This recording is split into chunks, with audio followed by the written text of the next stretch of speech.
আমার প্রিয় চাকরি প্রত্যাশী ভাই ও বোনেরা, কেমন আছেন আপনারা সবাই? আশা করি অনেক ভালো আছেন। দেখুন আমার প্রিয় ভাই ও বোনেরা, নিয়োগ বিজ্ঞপ্তি, ইউনিয়ন পরিষদ সচিব ও জনবল নিয়োগ বিজ্ঞপ্তি 2026, যেখানে কর্তৃপক্ষ বলেছেন স্থানীয় সরকার পল্লী উন্নয়ন সমবায় মন্ত্রণালয়ের আওতাধীন ইউনিয়ন পরিষদের শূন্যপদ সমূহে পূরণের লক্ষ্যে বাংলাদেশের প্রকৃত নাগরিকদের নিকট হইতে দরখাস্ত আহ্বান করা যাচ্ছে। এখানে দেখুন পদের বিবরণ ও পদ সংখ্যা। ইউনিয়ন পরিষদ সচিব 850 জন, স্বীকৃত বিশ্ববিদ্যালয় হইতে ন্যূনতম স্নাতক ডিগ্রি অর্জন করতে হবে।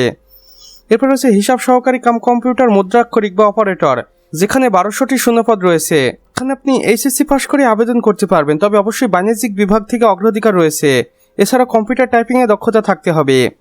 এরপর রয়েছে অফিস সহকারী কাম কম্পিউটার মুদ্রাক্ষরিক 520 জন, এখানে আপনি এইচএসসি পাস করে আবেদন করতে পারবেন, প্লাস কম্পিউটার চালনায় দক্ষতা থাকতে হবে।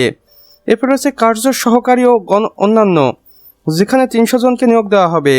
এখানে এসএসসি বা সমমানের পাশ করে আপনি আবেদন করতে পারবেন। অর্থাৎ সর্বমোট 2870টি পদে এই নিয়োগ বিজ্ঞপ্তিতে আবেদন করার সুযোগ দিবে বাংলাদেশের 64 জেলা থেকে নারী পুরুষ উভয়কেই। গুরুত্বপূর্ণ তারিখ সমূহ দেখুন। আবেদনটি শুরু হবে 10 এপ্রিল 2026 সকাল 10 ঘটিকার সময় এবং আবেদনটি শেষ হবে 12 মে 2026 বিকাল 5 ঘটিকার আগ মুহূর্ত পর্যন্ত। আবেদনের শর্তাবলী ও নিয়মাবলী দেখুন। আবেদনকারীর বয়স 10 এপ্রিল 2026 তারিখ হিসেব করে 18 থেকে 30 বছরের মধ্যে হতে হবে এবং মুক্তিযোদ্ধা কোটা ও প্রতিবন্ধীদের ক্ষেত্রে 32 বছর পর্যন্ত শিথিলযোগ্য। আবেদন পদ্ধতি দেখুন। আগ্রহী প্রার্থীদের অনলাইনে আবেদন কার্যক্রম সম্পন্ন করতে হবে, আবেদন ফর্ম পূরণ করতে হবে এবং প্রয়োজনীয় নথিপত্র আবেদন করার সময় পাসপোর্ট সাইজের রঙিন ছবি 300x300 পিক্সেল এবং স্বাক্ষরিত ছবি 300x80 পিক্সেল স্ক্যান করে আপলোড করতে হবে। আবেদন ফি দেখুন। আবেদন ফি আপনার পরীক্ষার ধরন অনুযায়ী পরিশোধ করতে হবে, যেটা টেলিটক বা প্রিপেইড অনলাইন মাধ্যমে গেটওয়ে করে পাঠাতে হবে আবেদন করার 72 ঘন্টার মধ্যে।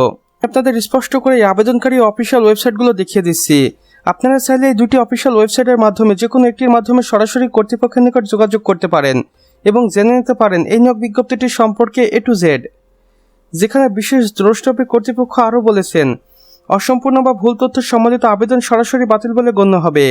নিয়োগ সংক্রান্ত যে কোনো পরিবর্তন বা পরবর্তী নির্দেশনা উপরের অফিসিয়াল ওয়েবসাইটগুলোতে প্রকাশ করা হবে, অথবা আপনি জাতীয় দৈনিক পত্রিকায় বিজ্ঞপ্তির মাধ্যমে জানতে পারেন। কর্তৃপক্ষের আদেশক্রমে, সদস্য সচিব, স্থানীয় সরকার বিভাগ, ঢাকা। তো আমার প্রিয় চাকরি প্রত্যাশী ভাই ও বোনেরা, আমাদের আজকের ভিডিও এতটুকুই। ভিডিওটি ভালো লেগে থাকলে অবশ্যই একটা লাইক করে দিন, কমেন্ট করে জানাবেন আমাদের আজকের ভিডিওটি আপনাদের কেমন লেগেছে। চাইলে অন্যান্য বন্ধু বান্ধবদের সাথে শেয়ারও করতে পারেন। আর চ্যানেলে নতুন হয়ে থাকলে অবশ্যই সাবস্ক্রাইব করে পাশের বেল আইকনে ক্লিক করে দিতে ভুলবেন না, যেন আমাদের নতুন ভিডিও নোটিফিকেশন আপনার কোনোভাবেই মিস না হয়ে যায়। আমাদের সম্পূর্ণ ভিডিওটি দেখার জন্য আপনাকে অসংখ্য ধন্যবাদ। খোদা হাফেজ।